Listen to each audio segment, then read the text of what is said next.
to HealthBeat. In this digital age, we are constantly exposed to medical claims, wonder drugs that cure disease, foods that can cause cancer. But which claims are true and which complete nonsense? Joining us this month to talk about germs and disease is Dr. Mitchell of the Mayweather Institute in New York. Dr. Mitchell, welcome to the show. Thanks for having me. Okay, so to start us off, Dr. Mitchell, what exactly are germs? By germs, we mean bacteria and viruses that can cause diseases. For example, tuberculosis is caused by a bacterium.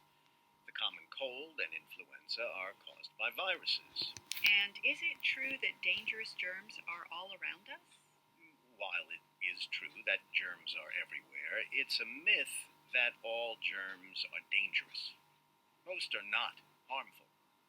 And in fact, some good bacteria in our bodies help us to digest food. So you mean that we don't need to worry about germs so much? No. To clarify, I'm saying we need to keep in mind that just because germs exist everywhere, this doesn't mean that all germs we come in contact with cause diseases. But many people think they will, don't they? One of our listeners claims that money spreads diseases because it has a lot of germs on it. Is that true? It is a classic myth that money is a major way that diseases are spread. Of course, any money we use, both banknotes and coins, might have picked up some bacteria or viruses as it circulates from person to person. How many bacteria a banknote has depends on how old it is and what it was printed on. And this varies from country to country. However, you don't need to worry about it too much. Just remember to wash your hands after handling money. So you either wash your hands all the time or you get sick? No.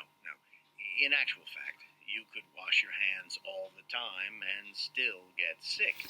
Just make sure you wash your hands regularly, especially after you come into contact with things that have been handled by many different people, like banknotes, handrails on trains. Okay, good advice. Next, people claim that they get sick when they fly because the air is circulated and recirculated on the plane the whole flight. Is it true that breathing in recirculated air on flights makes passengers sick? Actually, the air you breathe on a plane is pretty fresh. High-efficiency air filters remove about 99.9% of any bacteria and viruses in the air that's pulled into the plane. What's more, recirculated air is continuously released from the plane and replaced with fresh air from the outside. The average plane's air is refreshed about 20 times an hour. In comparison, the air in an average office is only changed about 12 times an hour. So why do people think that planes make them sick? Well, let's say a passenger comes down with a cold after a flight. This reinforces the myth that the air was the cause. In fact, the cold virus might have been spread from touching the seat tray, or it could have been spread by turning a door handle. Or it may have been spread by a passenger sitting nearby who was coughing and sneezing. We don't know the true cause. So your main point is that the recirculated air isn't the way that germs are spread on flights. Exactly.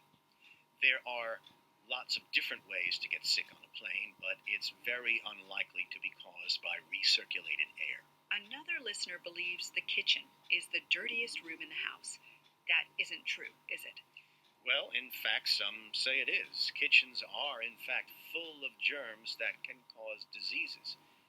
For example, many people use a wet sponge or cloth to clean up. They don't realize that dangerous germs might have been spread as they cleaned. The kitchen table looks clean, but it isn't. And the kitchen floor is another place we know that can have a high concentration of germs.